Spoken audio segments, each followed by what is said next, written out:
할렐루야, 여의도 순복음 신동탄교회 황수철 목사입니다. 오늘도 복된 주일 주님 안에서 오늘도 평안하셨습니까? 저는 오늘 마태복음 16장을 통해서 함께 은혜의 말씀을 나누길 원합니다. 마태복음 16장은 크게 세 개의 단락으로 이야기가 전개됩니다. 첫 번째는 영적 무지함에 빠져있는 바리새인과 사두개인들을 향한 주님의 말씀이 나옵니다. 그리고 두 번째는 베드로의 신앙 고백이 나옵니다. 이 베드로의 신앙 고백을 통해서 우리는 교회가 태동됨을 알 수가 있습니다. 그리고 마지막 세 번째의 내용은 예수님께서 처음으로 자신의 죽음과 부활에 관한 내용을 처음으로 언급하시는 그러한 장면이 나옵니다. 그런데 저는 오늘 두 번째 이야기인 베드로의 신앙 고백을 통해서 교회가 태동되는 이야기를 중심으로 함께 은혜의 말씀을 나누길 원합니다. 예수님께서는 제자들에게 질문을 던집니다.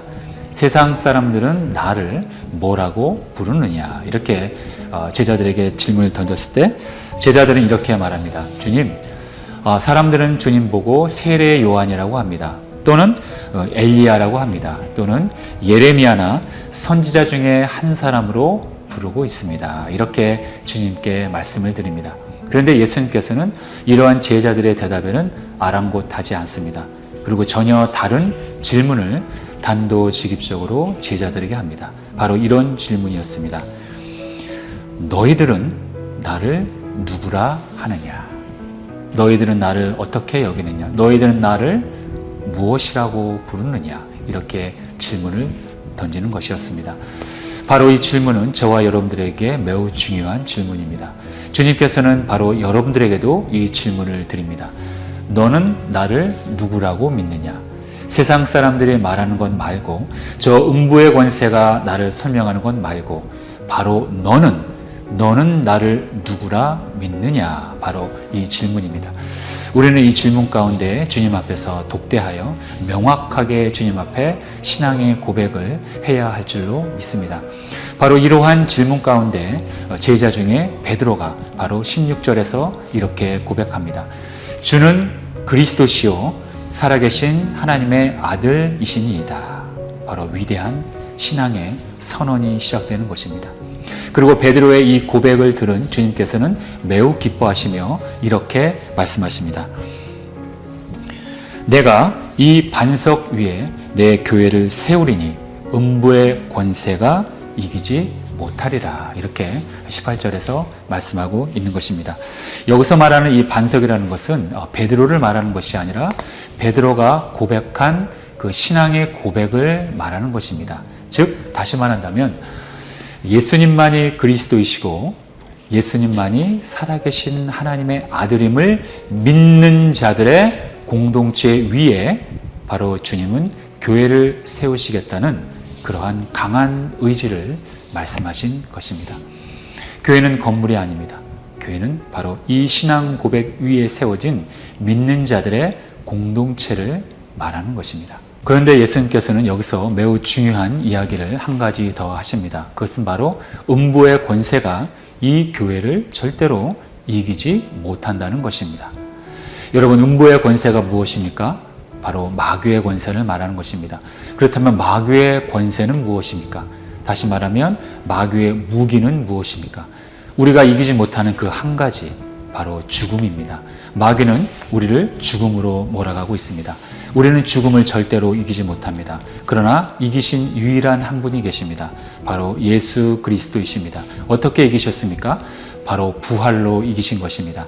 죽음을 부활로 이겨놓으신 우리 주님 앞에 음부의 권세, 사망 권세, 원수마귀의 권세는 바로 무릎을 꿇은 것입니다. 그렇기 때문에 주님만이 그리스도이시요 또 살아계신 하나님의 아들임을 믿는 자들의 공동체를 바로 마귀의 권세, 음부의 권세는 절대로 이기지 못한다는 것입니다.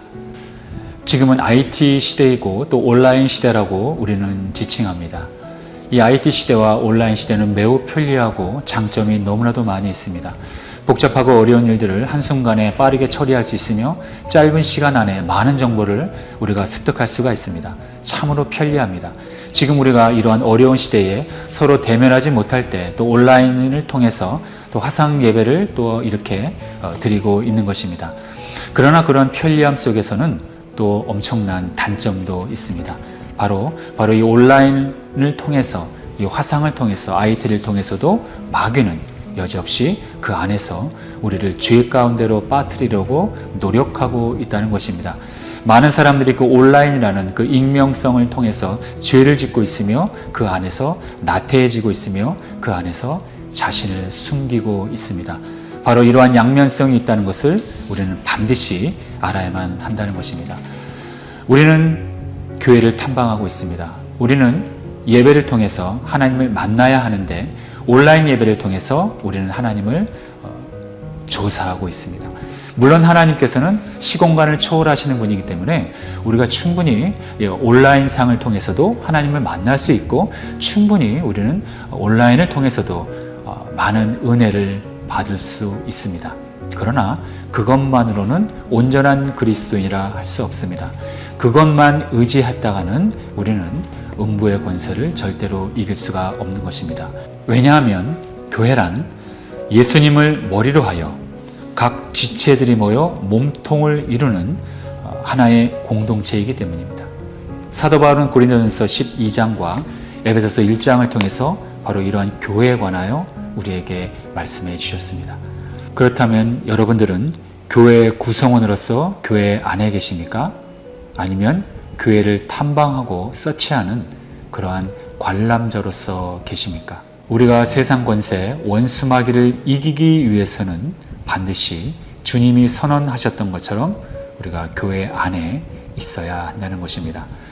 교회 안에서 성령이 임재하는 예배와 훈련과 교육과 무한한 성도들 간의 교제를 나누어야지 우리는 음부의 권세, 원수마귀의 권세, 저 거짓말의 권세를 우리는 능히 분별하며 또한 이길 수가 있는 것입니다.